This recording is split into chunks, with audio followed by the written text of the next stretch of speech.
tout a commencé à l'école, on commence à rien faire à l'école et ainsi de suite. Et puis ensuite, il y a peut-être des choses beaucoup plus importantes, en tout cas dans les choses négatives qui sont présentées à moi, comme la délinquance, le racket, le vol, beaucoup la violence.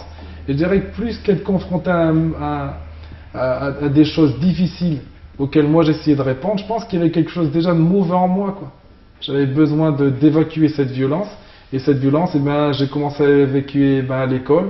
Une fois que j'étais renvoyé de l'école, eh ben, je l'ai évacué dehors, et ainsi de suite. Mais on est dans un pays où il y a une justice, du moins on espère. Et j'étais confronté rapidement à des problèmes de justice. Et je me suis retrouvé avec des mois de sursis, je me suis retrouvé en garde à vue, tout ça. Et à 16 ans, donc, j'étais avec une fille avec qui j'ai eu un enfant. Et là, je pense que Dieu, déjà, il m'a fait prendre conscience de la vie, quoi. Parce que j'étais moi-même en train de donner vie à un enfant, alors que moi, j'étais vide de vie, quoi. Alors que j'étais tranquillement en train de discuter un petit peu de mes revendications avec un Africain, le sien d'origine de la Côte d'Ivoire, il m'a dit, écoute, il y a une église sur Clermont-Ferrand, une église évangélique, j'aimerais vraiment bien que moi, je t'ai écouté, et bien viens écouter ce qu'ils ont à dire. Et je lui dis, bon, ben écoute, si ça peut te faire plaisir, moi je vais le faire, quoi. Et c'est vrai que la première fois, j'ai assisté à une simple prédication. J'ai rien compris à ce que le gars disait, mais j'ai eu cette envie d'en savoir un peu plus. Et c'est comme ça, au fur et à mesure des réunions, que Dieu a commencé à vraiment me toucher. Dieu a commencé ensuite à me travailler vraiment intérieurement, quoi.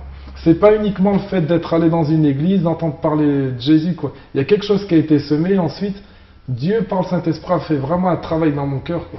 Et il m'a donné de revoir un peu ma vie, quoi, actuelle, et puis tout ce que j'avais fait les années auparavant. Et là, j'ai fondu devant la grâce de Dieu, quoi. Et j'aime vraiment ce terme, j'ai découvert Jésus-Christ, quoi. On m'a pas appris Jésus-Christ quand j'étais en galère, c'est pas une assistance sociale qui est venue me sauver, c'est pas même un système mis en place, quoi. J'ai découvert Jésus-Christ comme il l'est réellement, quoi.